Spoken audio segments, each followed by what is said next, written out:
Good morning, everybody. Welcome back to another episode of Monday Morning Coffee Talk. I'm your host, Samantha from Love.Live.Dance. And today I have a very special guest with me. She is a published author, podcast hoster, professional dancer and instructor, tiny home owner, backcountry skier, and a million other amazing things. Please welcome to the show, Molly King.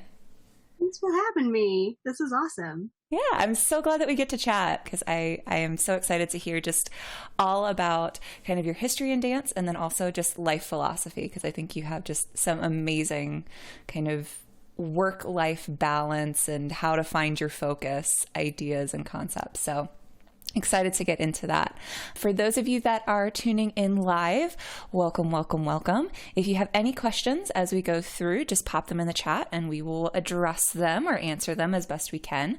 But let's just kind of jump into it. So you are a West Coast dancer. You're a Westie, instructor, and all-star competitor. Is that correct? Yeah, I am. Love it. So tell me a little bit about kind of what drew you to the dance scene and kind of how you got your start in that world.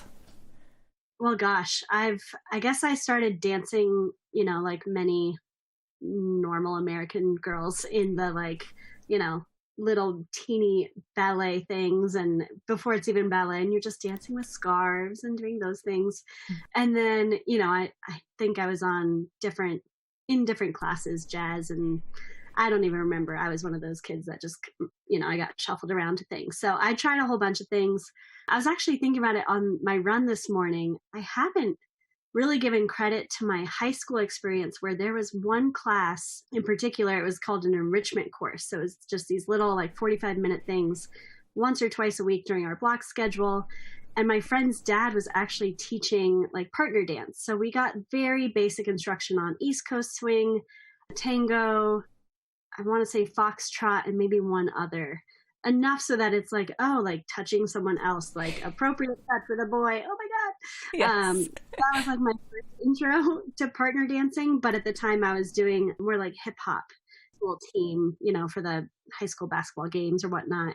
And then I did that in college as well. We went to state for a competition kind of thing. So it was super exciting. That was what I thought I wanted to do. I want to be Justin Timberlake's backup dancer. That was my exciting thing. Yeah. But yeah, so I got into dance kind of throughout the years, but it was off and on.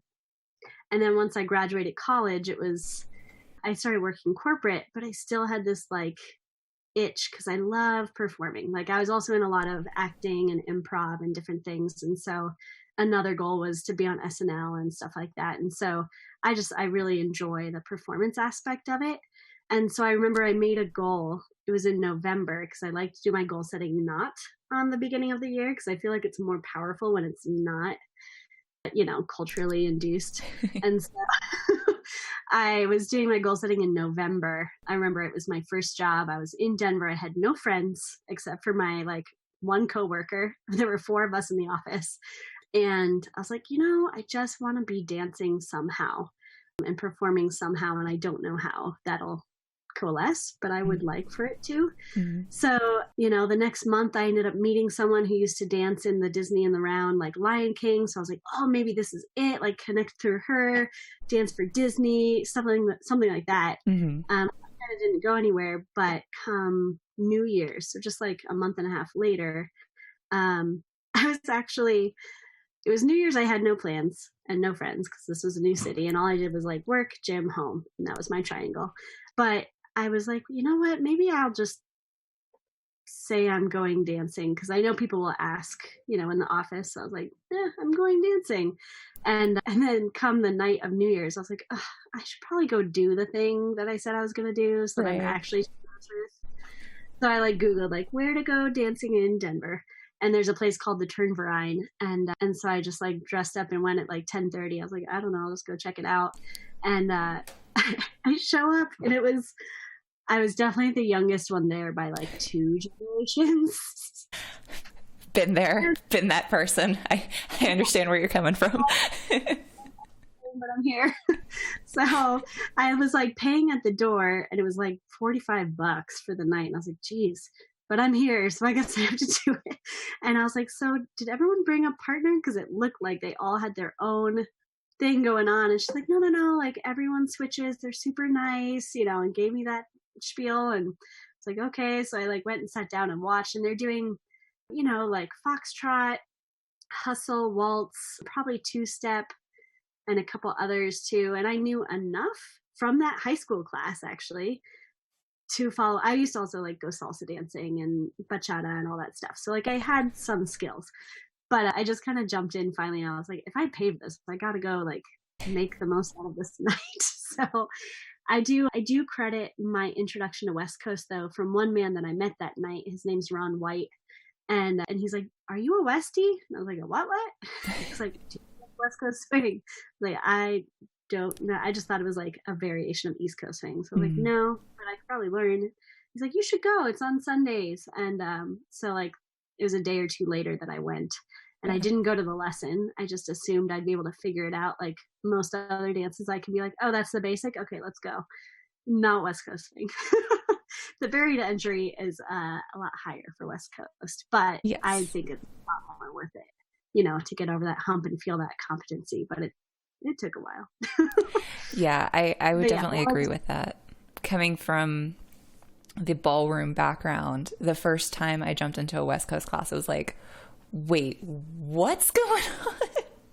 Like, yeah. All of the rules that I've trained for are now being broken, and I don't know how to find my footing. Yeah, and to have like 8-count music with a 6-count pattern, like, what is this? Who does this? Do you not know how to? Okay, fine. It does work out ultimately, but I was very lost for a while. And yeah, but thank goodness I had some very kind people along the way to encourage. But I do remember actually the night that I walked into the West Coast, it was also at the Turnverein, and I ended up meeting some of my favorite people there. It became very much a dance home. I actually did a workout with some of the people that I met there 10, 12 years ago this morning.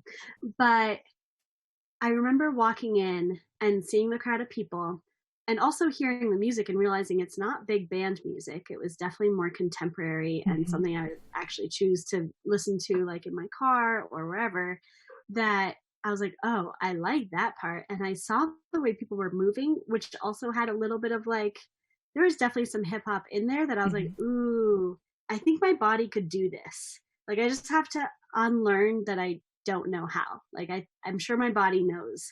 And I just kind of have to like move away anything that would get in the way.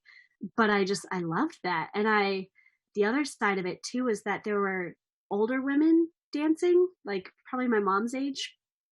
And my mom was, let's just say, like not the most graceful person. And that's totally fine. She just wasn't super feminine. Like, she ran the house, she was doing all these things. And I just didn't have like an example of femininity around me that much.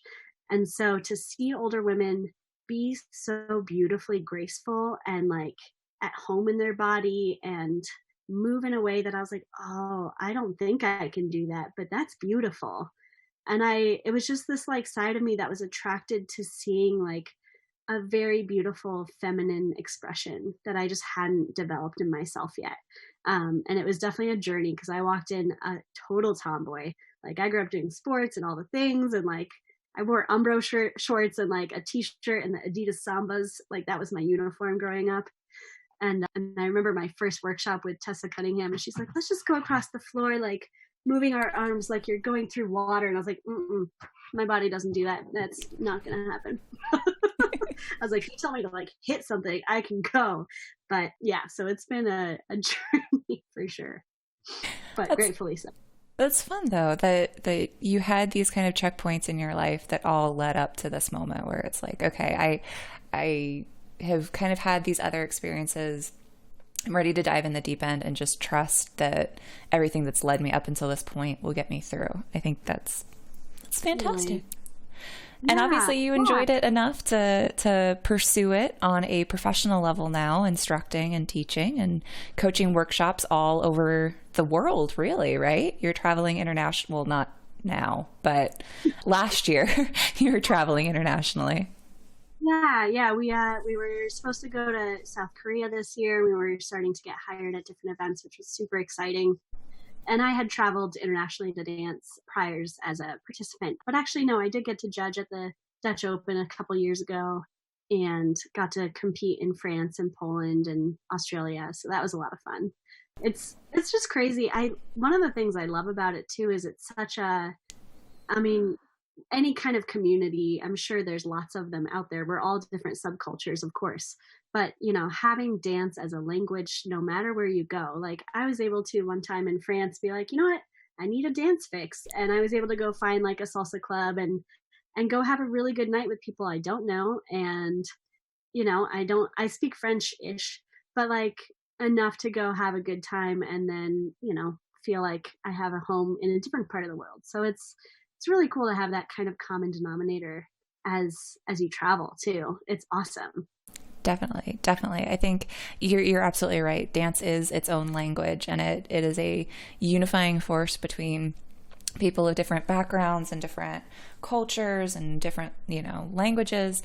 It's one common aspect that we can all speak and we can all communicate with each other through, especially when you're doing the social dances like West Coast and bachata and salsa, where you have more of a back and forth. That's something that James and I kind of got into when he was on the podcast, about how West Coast swing in particular has this fantastic opportunity for improv and back and forth between lead and follow. And it really is an ongoing dialogue, whereas ballroom dance is we're still communicating with our partner, but in a lot of cases it's more one-sided, where the lead is instructing or asking a question and the follow is responding by either accepting or ignoring. It's never, very rarely in ballroom dance as a follow do I get to say, oh, I'd like to do this now, here, please. Right? Where in West Coast, that's kind of the entire point is, the lead can open the door for you and you decide how you want to walk through it, or if you want to walk through it at all. Totally. That's what I love about it too, is that dynamic is so nuanced and so interesting that I think that's why people stay in it for so long. That, and it's not hard on your joints and it's not, all those things too, but it's something that like there's just continual depth. I don't know if there is an end. There is no arrival, which could be super frustrating on one side of it, and the other side is like, but you also have like a lifetime of insatiable curiosity that you get to keep kind of going back and still finding depth and new aspects of it to enjoy. So I don't know how I would do in a ballroom setting. I think I could, there's so much technique and things to learn that I think there is so much, but there's, it has so much depth in a different way. It's the same way I think about, like, if I had been born during like the revolutionary era of America, like I would not be a good feminine, mousy, like just do what I'm told person. And like, it's just not going to work for me.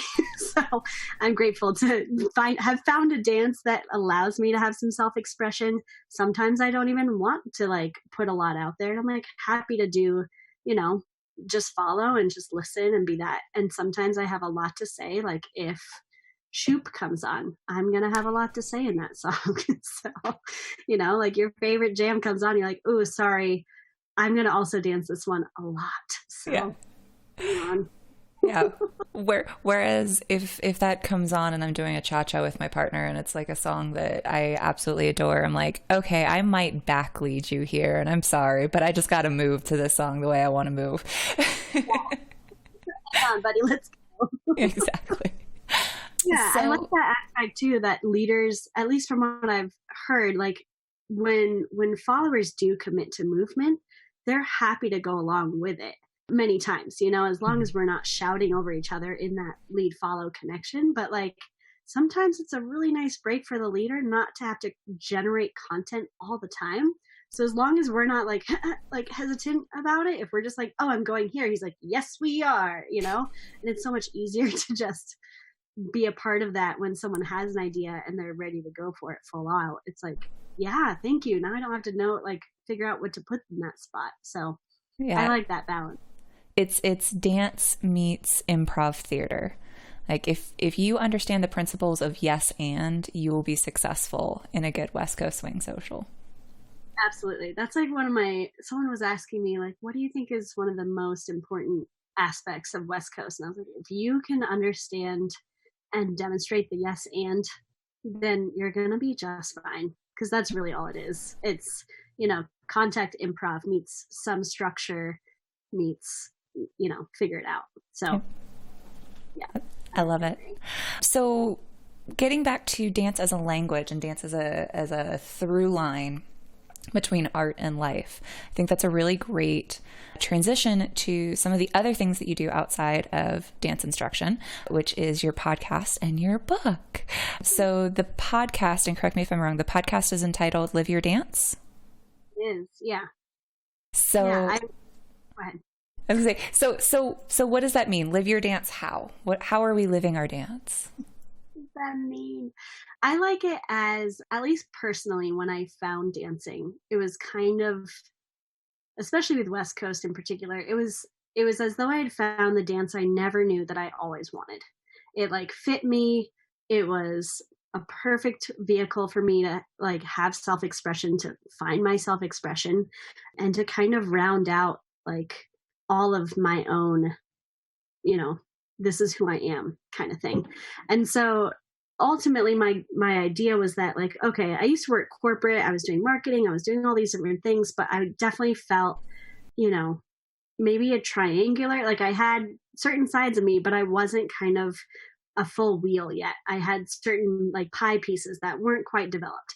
And so dance kind of helped me round it out so that my wheel could actually travel in a much more fluid way, And so my idea was that, if I'm living my dance, that's kind of the feeling I want to have, that full expression, feeling fully utilized, rolling with the full wheel intact. And I would like that for anyone. And it doesn't have to be dance related per se. Like dance for me is the metaphor to get there. But, someone could be killing it at, working at Facebook or being a farmer or whatever it is. And I still feel like you can live your dance. So the idea of the podcast was to really kind of identify people who have done that and done it well, not necessarily like struggling artists, because I still feel like we all need to figure that out to some extent, that like it is okay to not struggle, and to have that. But I wanted to find people who are really actively in that pursuit and doing it well, and then study them and see, like what are the common threads here? What are the principles that if I were to also apply them to my life, I could have demonstrable success as well. So that was kind of my goal, was to kind of just get to bend someone's ear, or no, pick their mind, their brain, that's the word. And just kind of, I just love learning from other people. And so that was my selfish way to get to talk to people and learn more about their stories, but also hopefully, in recording it, benefit others too. That turned into the podcast, which then led me to some other stuff too, books and whatnot. So yeah, it's a whole thing. It's a whole thing. I love it. Well, and I think, I'm certainly discovering this as I'm doing the stream and the podcast, the podcast is a great platform to make the excuse to reach out to people to learn from them, right? It gives you a great setup for, I'd love to hear about all of these things that you say you do, and then use that hour to obviously have, engage in a great conversation and learn a lot about each other, and hopefully make, friendships or networking opportunities down the path, but also just to learn and absorb all the information that other people have to give. On the episode with Krista, we talked about the importance of, women supporting women in the industry and learning from each other. And that way we aren't all trying to recreate the wheel, right? If someone's already built the wheel, let's get together and figure out how to put an axle on this thing, or let's figure out like how to make a lever and pulley system now that we figured out this one thing. The fact that we're all trying to recreate the same thing doesn't get us anywhere. No, and I'm such a proponent of efficiency. I'm like, that's the thing too. Sometimes I'll have ideas. I have a lot of ideas, and it's hard for me to like focus on a few. But if I'm like, oh, I want to do, like a retreat with yoga and dance and whatever, and it's like, oh, someone's already doing it. Oh, and they're doing it really well. Awesome. Now I don't have to do it. Like they can run that, and I'm sure they're going to do it great. I can start on my other idea, or give that idea to someone else and they can go do it. It's like, Mhm. ideas are a free market. Like, it's not like I need to own something, but also like if I did choose to do it, it's just as valid. It's going to be different and unique because I'm doing it. But I totally agree. Like the women helping women thing is so it's helpful. It's so supportive. And it's, being a woman is a unique experience, obviously. And there are certain things that are just innate to being a woman that can't, you can explain it, but the visceral feeling of it is not something, a man or someone else could understand. So it's really nice to have, my friend and I were talking, she does a lot of work with our cycle. And some people are like, oh, are you on your cycle? It's like, no, we have a cycle all the time. Like it is one big cycle. And so sometimes I'm That's in the a whole different part. cycle thing. It's cyclical. Yeah. So if you didn't understand, so it was just nice to like talk about that. And then we were talking about how to goal set according to your cycle. Because there are times when you're just going to have more energy and times when you want to be in a cocoon Mhm. and it's okay. And I wish I understood that earlier. So I wouldn't be like planning a product launch on the day my period started. Like, why did I not know that? And then I'm like fetal trying to launch videos. And it's like, this is not a good idea. Shouldn't have done that. So Yes. yeah, If anyway, if someone could this go is why back and we're tell 13-year-old, like all of us when we were 13, like, this is what you really need to expect. Nobody is going to tell you this. Like, it's okay. You are going to be in a sad, I just want to eat ice cream in my blanket fort mood 2 days out of the month, every month for the rest of your life. And that's okay. And then about 2 or 3 weeks later, you are going to have a 48-hour period where you are going to blitz clean your entire house because it has to get done today. this is why my house got cleaned. Yes. Yeah, absolutely. Thank God that she's doing her work because now I get to learn from her and my life is better for it. So, yeah. Precisely. Precisely. So let's talk about the house real quick, and then I want to get to the book. Or books? Book. Book now, but more on the way, yes. So, tiny house. We can see it if you are watching the stream or the video version of this. Very cute, very adorable, very tiny. So what drew you to tiny home living? What are the positives that you have found, and what are the challenges that you have overcome? Thanks for saying challenges because they're not negatives. Yeah, I've been trying to kind of find that thread that led me all the way back to like why I like tiny spaces. I think part of it, as a kid, you find little nooks and hiding spots and whatnot. And I hid a lot. We did a lot of hide and seek. I think actually part of it was reading the Boxcar Children growing up and the idea that they had this like found object that they turned into their little fort slash home. And it was their space. Like I had so many, I played in the woods a lot with my friends and we would create forts and you'd find like an old washing machine and that's where you would store all your treasures and like that was just a total part of how I grew up. And there was a time I had like a pretty major breakup at one point, and so I ended up doing a lot of research. I was like, maybe I want a dog. Maybe I want to live in Thailand. Maybe I want to, it was just like anything to like find out the next part of my evolution. But it was like 2016, I guess, and I started researching tiny homes, and I was like, wait a sec, maybe I could even like pull one on my car and then I could be super mobile and I could, dance around the country or I don't know. It was kind of before the van life thing was totally trendy. It was Mhm. pre that.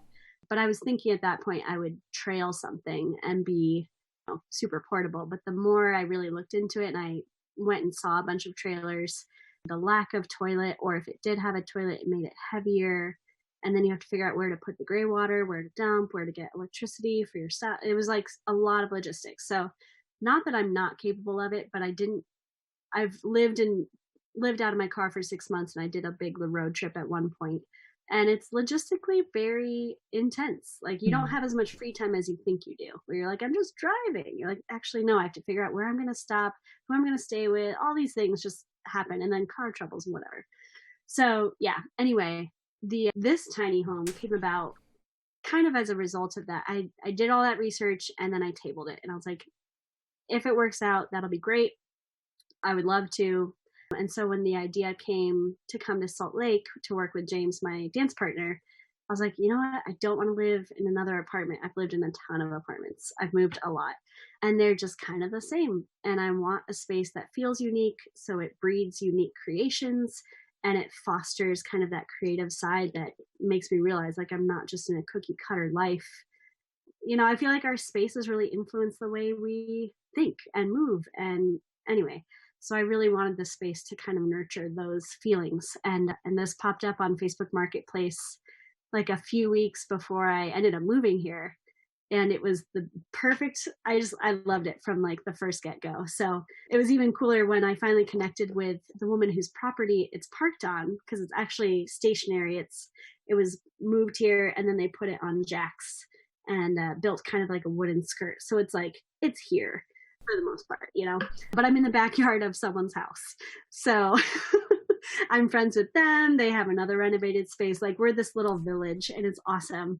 But she was like, just so you know, it has like a compost toilet. And I was like, that's great. I've used them before. I used to work at a camp where that was a thing. She's like, okay, well, we have chickens. And I was like, oh, that's awesome. My sister had chickens. Like they're so, if you need help with the coop, whatever, let me know. She's like, well, okay, cool. I also have little kids and a teenager. And I was like, awesome. I work with teenagers in the leadership capacity. I have lots of nieces and nephews. If you want me to like clean up the kitchen sometimes or just bake for you guys, like whatever, let me know. She's like, okay, well, you sound great. Let's do this. I was like, okay. Clearly someone that had previously interviewed people that were just looking for the Instagram experience. And when they found out the reality of it, they were like, I'm out of here.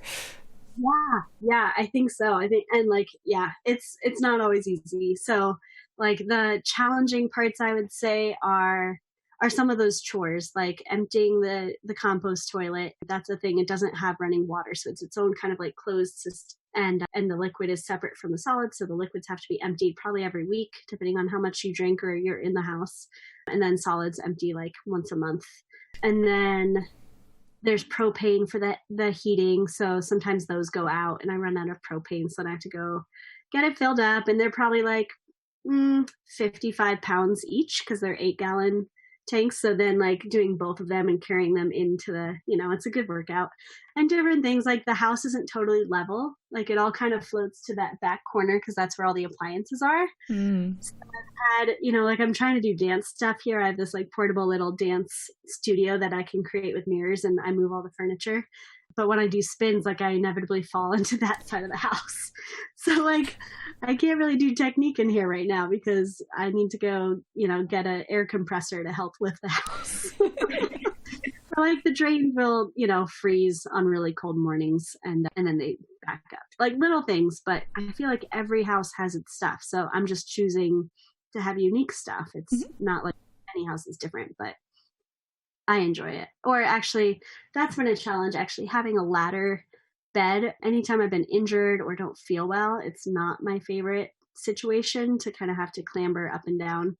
I make it work, but it's, thankfully, like no accidents have happened or anything like that. But it's an added challenge, like when I had a knee injury or a neck injury and I couldn't move very well. So it makes you stronger. Yeah.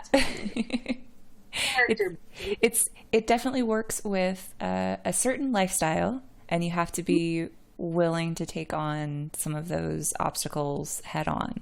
It's not for everybody.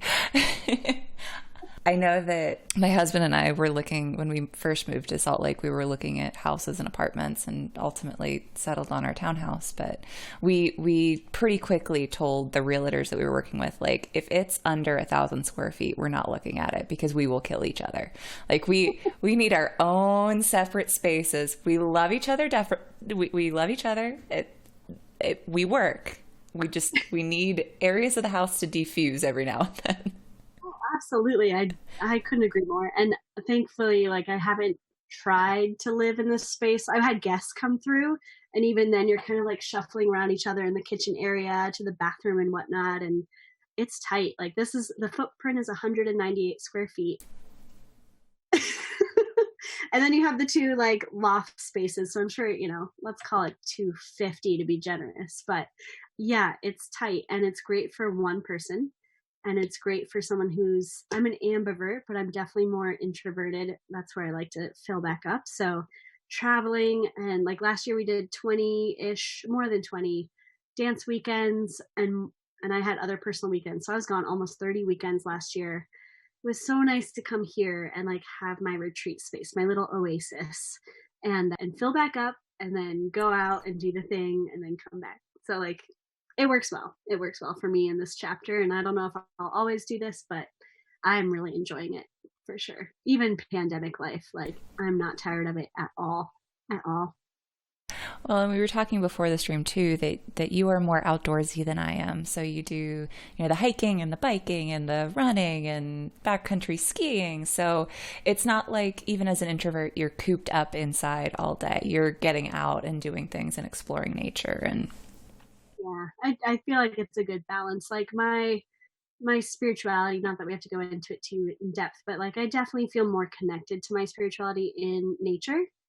And so it's worth it to me to get out there and just have some quiet time and like reevaluate or just listen or give gratitude or whatever. It just feels like a more easy conduit to that. And so, yeah, the mountains are my preferred church for sure. I like that. Yeah. So let's talk about the book. Let's get into the book. So the book is called Don't Settle. I was gonna say I'm just gonna let you dive into it. Yeah, the first book is called Don't Settle, Start Living a Life You Love, which seems very appropriate for your podcast. And I actually wrote that, well, the story was I definitely knew I had a book in me. And I think I've known that for a long time, but I never actually thought, I don't know. I didn't know how I was going to actually get it out of me. And I ended up in 2014 running a Kickstarter campaign. I was on fire about it and I was all about it. And it was basically like, okay, if dance and writing had this love child, it would be this book. And the book was Live Your Dance. And that was the whole concept. And I was gratefully, I mean, it was supposed to be a book about kind of dance and life and then my journey to the US Open that year, which I was doing with a different partner. And so I was raising money for the research and for the time and for the competition and the training and all that stuff. So it was awesome. I mean, I was able to generate 27,000 in 27 days and we got it going. And then when I sat down to really write this book, I realized it was not just one book. It was at least two. And so it was so much easier to just kind of like make that break from the get-go. And that's where Don't Settle came out of. And it was much more about like the beginning of the journey, the leaving the corporate, making that decision, which was a really hard decision. It was really filled with a lot of angst and, changing your path that much when I had an amazing opportunity in front of me and I was working with celebrity chefs and designing shoes and doing these things. And it was like, why would I ever say no to this great life, mountains, beach, company credit card, like just amazing experiences and sitting at the table with CEOs of billion-dollar corporations. Like it was crazy. And I realized that. And it was also crazy that I wasn't as happy. I was really not happy at all. And so anyway, it's my journey to kind of figure that out. And then also kind of a workbooky thing of like, okay, if you're at all in this process, in any version of it, and I go through different iterations, like here's some ideas to think about, here's some journal prompts, here are some other anecdotes to kind of potentially support you on your journey if that's helpful. So that was the first book, and it's more job focused. The Live Your Dance itself then became, like I was saying before we like went live, it's gone through many iterations. I think I've written at least 3 times and rewritten it and rewritten it. And at first it was just going to be my podcast because I have all these great interviews and like using the content and culling that and, really kind of combing through that to a succinct synthesis of all of it. But then again, that didn't feel right either. So it's been this very organic process, but I think I have it dialed in now and I'm about to release kind of an update of Don't Settle. So it'll be like the 2020 version. And then the next book, the Live Your Dance book, should be out soon. And that way also my Kickstarter backers, the whole project should be wrapping up soon. And I keep saying that, but I really actually feel it this way.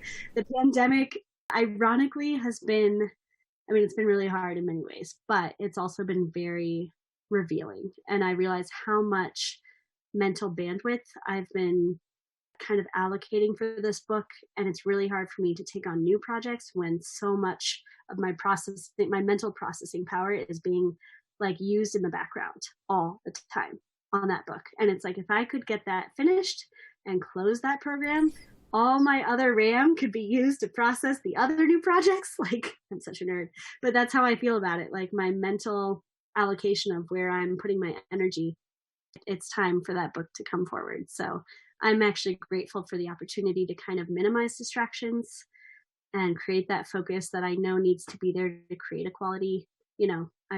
I have all that I need. It's just the time to put it together. So yeah, I'm making that happen, and I'm really excited. That's awesome. I am so excited for the book to come out, because just from what we were talking about before we went live, I think that the concept that you're running with for this second book is, I don't know if I want to use the word inspiring, or just like, it's a direction that I really haven't seen put to paper. I feel like it's something that I've had a lot of conversations with people in and out of the industry. And I feel like as a generation, like the millennial generation is having some of those conversations of like, what makes you a whole person? Like it's not going to be just getting the 401k and the job with the benefits and the vacation package and the corporate card and the corporate car. You have to make sure that you are meeting all of your needs as a well-rounded individual. And that means finding time for family. That means finding time for hobbies, that's passion pursuits, that's like all of these different avenues and all of these. At the beginning, you mentioned like chunks of a wheel, right? Like pie pieces needing to get filled in. You need to find all of your little pie pieces and make sure that it's creating this overall experience so that at the end of the day, you feel fulfilled as a person. I look at like my parents' generation and their parents' generation, and I feel like, not that it was cookie cutter and not that everyone had kind of like this predetermined path for them, but it felt much more like the check marks that you were supposed to click as a person were, you want a job that has a retirement package, that you're working full time. You want the 2.5 kids, the dog, and the house. And if you do those two things, your life will be wonderful and fantastic. But I think now we're realizing like, no, it's all of those other pursuits in life that really make it a life worth living. I totally agree, though. I think if anything, for those who have the luxury of working from home during, I think it still creates a lot of opportunity for us to kind of evaluate what is really important. And when it's all stripped down and you're left with kind of like, okay, this is the life I've created. Am I really happy with this? Like, yeah, I've had a lot of time to kind of just go through and do some mental inventory and say like, okay, I really like all these things, but what in my life have I not been putting attention to? And I notice like what atrophies, and some of those things are actually still really important to me. So I think in any, at any point of life, we should be doing that. But just like a relationship, it shouldn't be your source for everything, for all your love and acceptance and affirmation. Like, it's okay to have a social life. It's okay to have hobbies and space and, work pursuits. Like, that whole man concept or that whole human concept is so important that I agree. I think our current cultural, especially, it's very American of us to put work above everything. Mm-hmm. And I don't know that that's the most sustainable given the stats. And you'll notice, like, unfortunately, there's a stat about men that as soon as they retire, unless they have another chapter ahead of them, it's a pretty quick window before they pass on. And I believe that's deeply ingrained in a sense of purpose and needing to have results and an outcome, especially for men in that masculine energy. And I don't know that we've cultivated that balance and finding purpose, in a garden or in other ways of finding that same thing. Mm-hmm. So I think it's so worthwhile to make sure that we have, you said passion pursuits, I'm calling them soul cultivators, like that kind of, that place where you're still, whether it's artistic or if you like working on cars or whatever, but giving yourself the space to kind of dive into those things on the side and round out your experience as a human. I like that phrase, soul cultivators. I think I will start using that, because I feel like with passion projects, it almost sounds like I'm like, oh well, that's just a fun hobby that you're doing. But no, I think you're right. I think you are cultivating something that is deep within you that needs to be realized or explored or furthered in a deeper way that's more meaningful. So I like that, soul cultivators. I will start using that. I like By all that. means. Yeah. It's just, yeah, the word passion, I think, has gotten way overused. In fact, part of my update for the first book is taking out a lot of the word passion and just putting in more descriptive words, because sometimes I used it in places where I was like, oh, I could have been a little more articulate with the idea I'm trying to convey. And I do appreciate that, there has been a little bit of pushback, even on one of my episodes with Whitney English, who she had kind of a predetermined path, but she realized that she was really good at manufacturing, like stationery and paper products. And then she turned that into a very thoughtful daily planner that all of a sudden went gangbusters. And all of a sudden she's like, oh, I didn't necessarily follow my passion, but I followed my strengths. And so that's part of her thing, is like following your strengths. And she was really good at a certain skill set. And I think that's super valid. And I don't think that should be overlooked. But if it were to take away from your sense of self or your sense of fulfillment, I think that's where we still need to create that balance. So maybe that's why, like, if you work the job that gets the bills so you can pay for your family to eat, awesome. Mm-hmm. But then what are you doing to also make sure you have you time? Are you getting to your MMA class? Are you getting to your whatever thing to make sure that you also are feeling, filled up? So I think I've lived a little bit more life since my first book, and I'm grateful that hopefully the next one will reflect that. I also feel the pressure of wanting this book to be so good. So that, stalls me out sometimes, but I'm working through that. And it's interesting to put, just like dancers, our first few videos out there were like, we think we're great, we're out there. And then you look back on it years later, you're like, oh God, like, look at those pigeon toe feet. Like, look at that arm line. But I don't feel that way totally about my first book, but I definitely know, like, this is like my first album, like, I'm going to grow, and it's not going to be like the end all be all. So there are parts of the book where I'm like, oh, you're such a cute 26-year-old writing that. Okay. But, taking it with a grain of salt. Like, I'm really proud that I did it, and I'm really proud that it's out there and it's living out there and it's still helping people. And I still get emails from people every now and then of how it's supporting them in their journey. So that's like the reason, I could have just written and not put it out there, but I'd rather share it and hopefully, have it support other people. So yeah, it's part of the journey. It's okay to not be good at first, and it's great to grow too. Yes. I definitely have lived that, currently still living it, I guess. And I tell my students that all the time. Like, I want you to film yourself, and I want you to put it out there. And I want you to be extremely proud of where you are in this exact moment.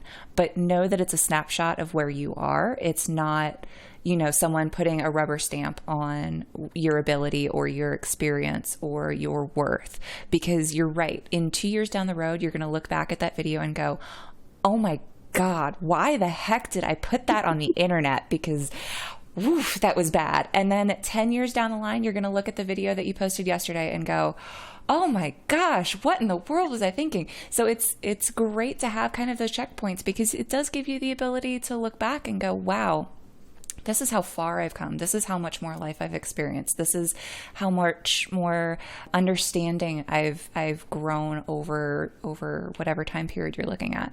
Yeah, I look back at some of the videos and some of the photos from like early dance competitions in college, and I'm like, oh man, we thought we were hot stuff, and I'm doing the worst like technique I have ever seen. If I had a student come in the studio that was doing that, I would correct them on the spot. But I didn't know any better at the time. So yeah, and I mean, it's great too. Like, that's why I keep some of my very first comp videos up there, on YouTube, because it's like, you know what? We all have a history, and I used to be super cringy about it, and now I'm like, I find it very endearing. Like I can at least separate myself enough to say like, oh, she was so excited about this thing. She was so happy about it. And I love her enthusiasm. And I'm also so glad I've grown. Yes. But, you know, and now when I'm teaching, I can see myself in other people's journeys and be like, oh, they're living in, like, you know, when I was an intermediate, they're facing those problems. Like, I'm so glad I've gone through all the iterations. And, you know, I'm so glad I haven't made finals a lot in my journey. And it's so nice.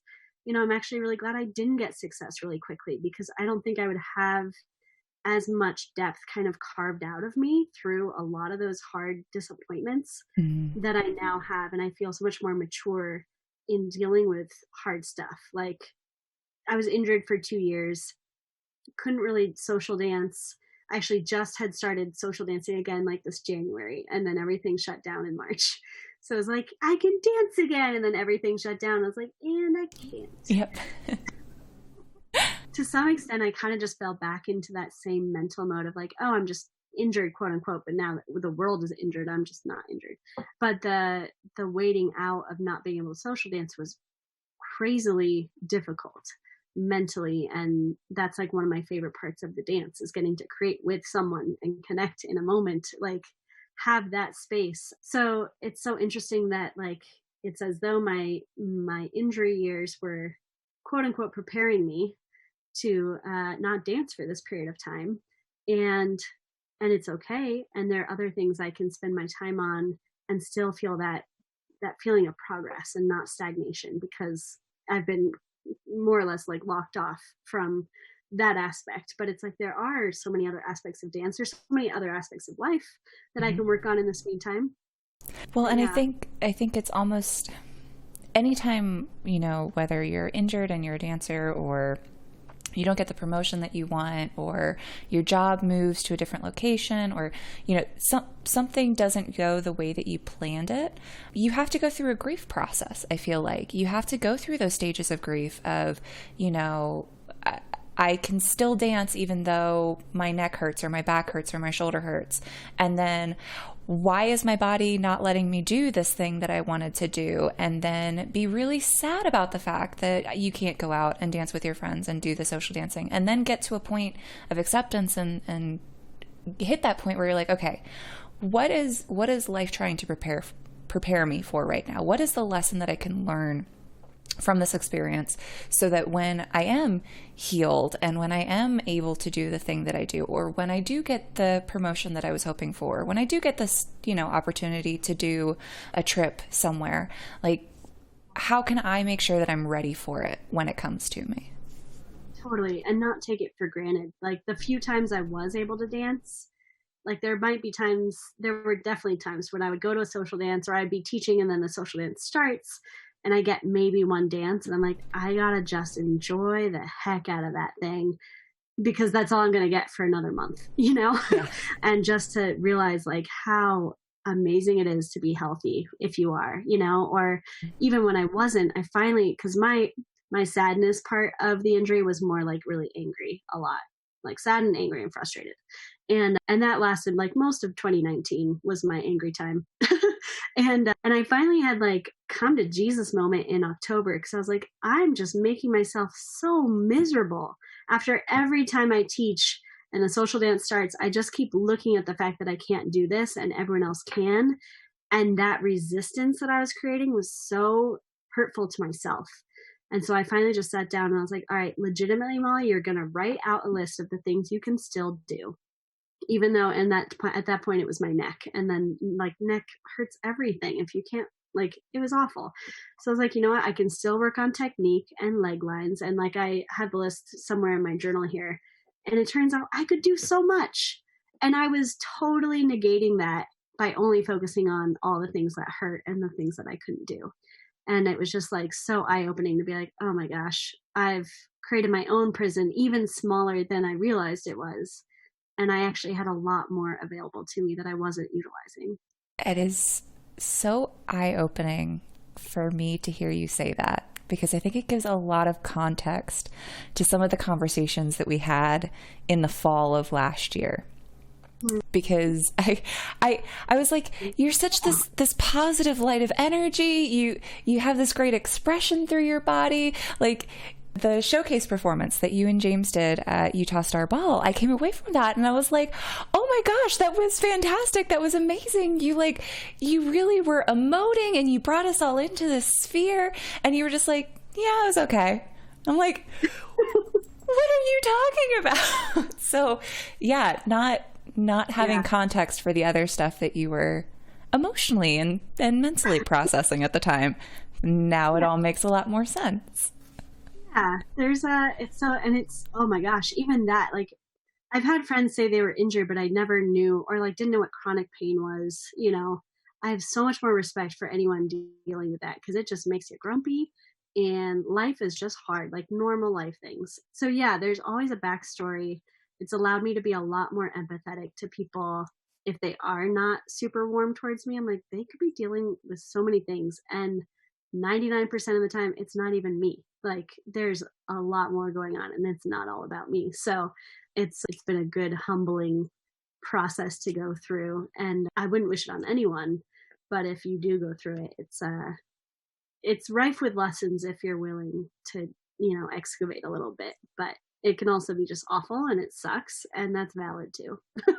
So yeah, my heart goes out to anyone dealing with shit because it sucks. But yeah, I mean, it's a process, and I really liked our performance at the Utah Star Ball. It was gorgeous. You need to be really, really, really proud of it because that routine was fantastic. I really like that routine. I'm really proud of, like, I feel like each time we have gotten to perform it, it's only been a few times now, maybe 4 or 5, but I feel like each time we are at least able to perform the best of our capability at that point. And then we grow a little bit more and then we're able to perform at that level. And I'm really grateful for that because that's been, I mean, just performance competency is kind of a tricky skill, to be able to perform when it's crunch time. So it's really nice to feel like that's becoming more adept, even though mistakes happen, but like being able to recover and all those things, like it's really fun to just grow in that aspect too of it. But yeah, I love that routine. It's fun. And I'm glad actually James picked the song on that one, because our first routine, I picked the song and I was really excited about it. He wasn't as much, but like we got into it, and then after a while I was like, oh, I'm really tired of the song. And then it kind of like got old. And it's funny because James, the next routine that we wanted to do, I was like, you know what, how about you pick the song? Because if you connect to it, I'll be able to connect to whatever. I'll make it happen. I've done acting. Like I'll do a scene study. I'll make a backstory. I'll figure out what my character did for breakfast that morning. Like I'll get into it, whatever. Like you pick it so that at least you're on the, on the train that you want to be on. And he found this song, and then he had to like sell me on it because I was like, I don't know, I'm not really feeling it. And we ended up mixing like acoustic in the produced version, and that was a lot better. But I got to like it so much more and more and more. So that was a fun, journey, as it were, to grow into. Yeah, he played this, I guess before he started working on it, he played the song. And I could just tell that he was like super excited to it. And I was like, I don't hear it. Like I can't visualize it. But having seen the routine that you guys put together, and I guess you worked with Kirsten? Mm-hmm. Kirsten Obermiller. Yeah. Seeing the routine that you guys put together for that, like it fits the song so beautifully, and I think it fit the two of you so well because you both have your moments to really shine as performers on your own, and the story that you were able to narratively weave in between the two of you was just gorgeous. I love that routine. I think it was great. Thank you. I know we've got before everything hit. Yeah. I know we've got a hard stop coming up in a few minutes. Is there anything else that you would like to talk about or plug or delve into before we wrap things up today? Good question. We're okay to go a little bit after 11, but I should stop by 11:15. Let's see. I think one thing that is interesting at this point, given the current circumstances, is finding how we can still, like, let me back up. In corporate, I had a boss who was very good at what he did. He was basically the man in charge of marketing for UGG boots, and he brought UGG from 33 million to 1.1 billion, like over his, and more, because he's still with them. But he also played in a band. And so he sat me down in his office. He was my boss at the time. And he's like, all right, Molly, I know you like dancing. Like, it was kind of a point of contention because, yeah, the time I spent on the weekends, and I would drain myself at the dance thing, and then I'd come back totally swung over on Mondays. It was an issue, and I did make a concerted effort not to have that happen. I didn't feel like it was very well acknowledged at the time, but he was basically saying, like, okay, I play in a band and I love it a lot. And there's a point where I had to really figure out, like, do I want to go and try to make that band a pro thing? Or do I kind of stick with this weird company called UGG when it was kind of just like a thing at the time, before Oprah picked it up, before all those things? And before every college girl on campus was wearing them. And I still have mine from like 7 years ago that I got at our like sales. Anyway, he basically sat me down. He's like, what I had to find for myself was how to find the music in my work, how to find that, you know, that really cool orchestration between me and the other players of my team at work, and how do we create something beautiful and magical together. And I loved that. And he's like, I want you to really look and see where you can find the dance in your work. And I thought that was such a good mentor moment for him to see in me, like, the struggle, and then really encourage me to not put dance away, but to find the dance in my work. And there was so many, like, once I started looking for it, I was like, oh my gosh, yeah, like the way we create designs together, the way, you know, the production team works with our factories and gets our POs fulfilled. Like, there's so many parts that had to kind of come together.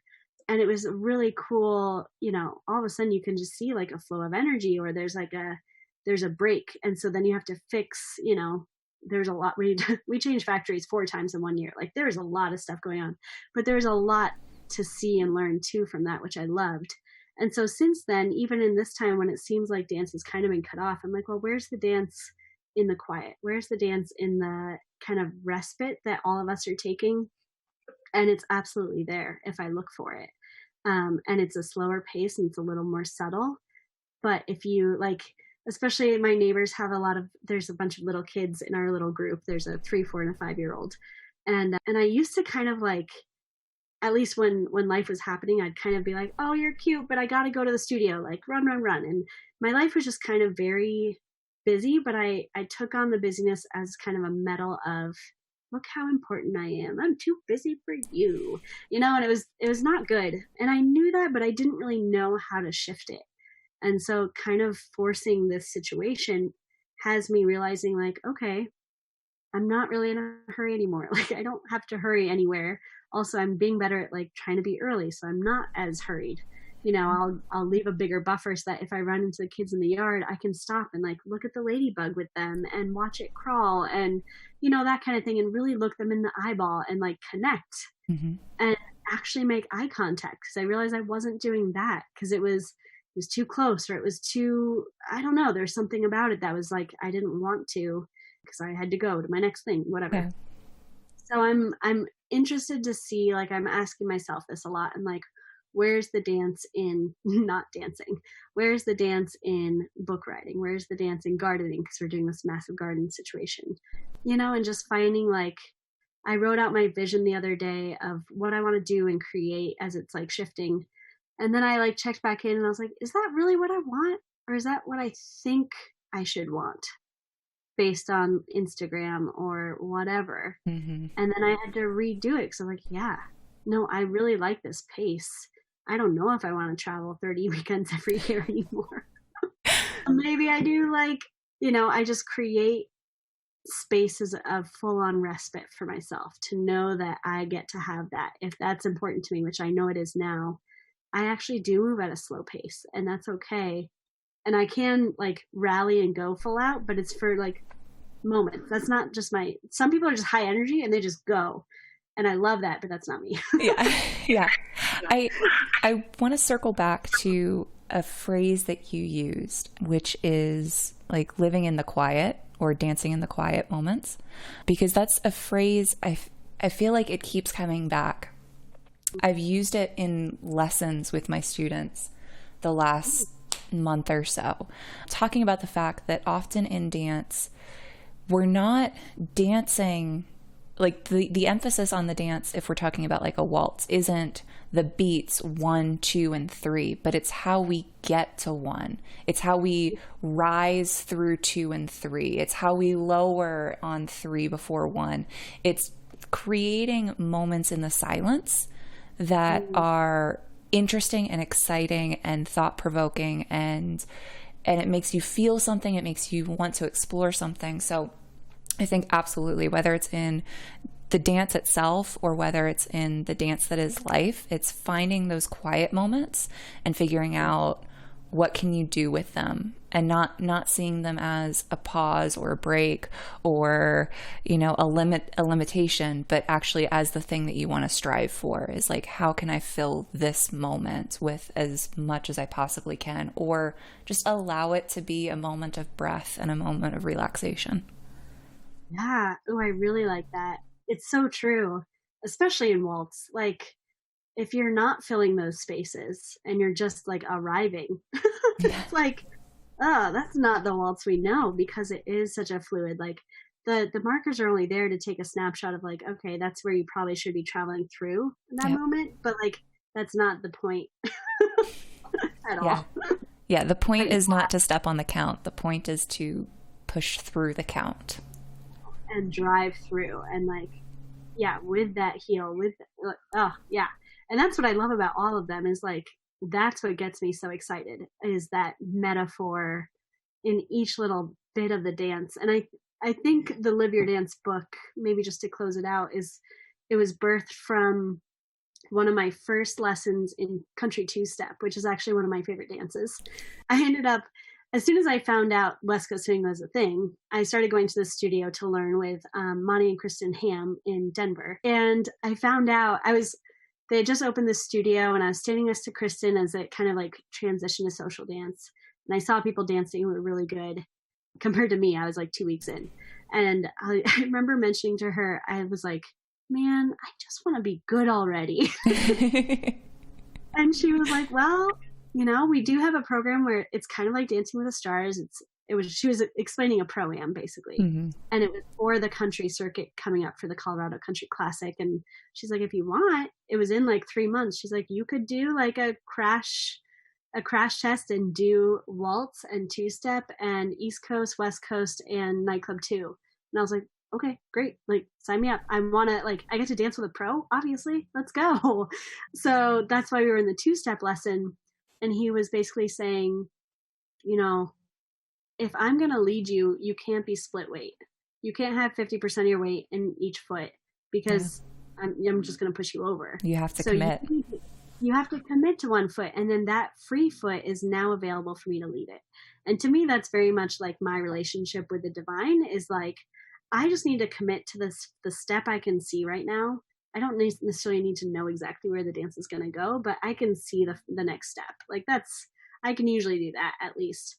And then my other foot is free, and ideally I want that to be guided. I don't want to force it. I don't want to anticipate it and get ahead of the beat and then lose my connection and not be in a partnership. Like, I need to remain connected, remain guided, be listening, and take that initiative to take the step. You know, there's so many nuances in that one thing that he said.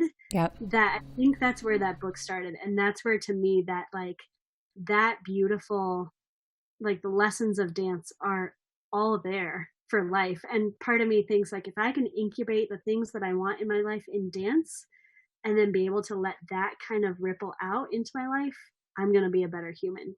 And if I can do that, then other people can do that. And dance can be that vehicle. So. Absolutely. Absolutely. In 6 months, you're coming back on, and we're going to have like a whole life as dance, dance as life, like metaphor analogy discussion, because I, I feel like you and I are on such the same page as far as like, if you look at this aspect of the thing that you're doing in your dance and you extrapolate it out to life, what are you setting roadblocks for yourself in life that you know not to do in dance? Or what opportunities are you missing in life, but you know to listen for in dance? So yes, you got to come back on. Can I get a short commitment that you'll come back on in a couple months? For sure. There's so much we can talk about.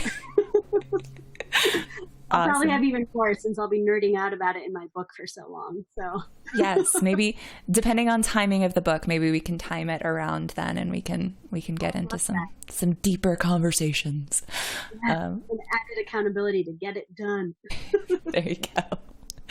All right. Well, thank you, Molly, so much for coming on. If you want to find out more about her book, which is Don't Settle, or if you want to kind of keep an eye on the progress of her new book, or you want to listen to old podcast episodes, or just find out about how you can connect with her, you can find her at mollyking.com. That URL is below her on screen right now, but it'll also be in the description for this video/podcast, wherever you find it. If you are watching this live on Twitch, please do make sure that you hit the follow button. It's free. It doesn't cost anything, but it lets you know every time that we are streaming, whether that is dance lessons or this lovely podcast. If you're listening to it in podcast form, give it a thumbs up, give it a like, share it with a friend. We appreciate it. And then I will be back next week with, drumroll please, the incredible Kimberly Mitchell. If you don't know that name, shame on you. She is a several-time over Latin world champion. She is an incredible instructor and coach and a judge on the ballroom circuit. She's insanely amazing and talented, and I can't wait to talk to her a little bit more about her dance background and all of the metaphors that we can get into with Latin dancing. So please tune in for that next Monday at 10 a.m. Streaming Wedding Wednesday, we're breaking down Leon Bridges' Beyond choreography for First Dance on Wednesday. And then we're doing some East Coast swing basics on Friday. So hope to see you guys there. Have a wonderful rest of your week. Enjoy your Memorial Day weekend if you are listening to this live. And we will see you next time. Thanks so much.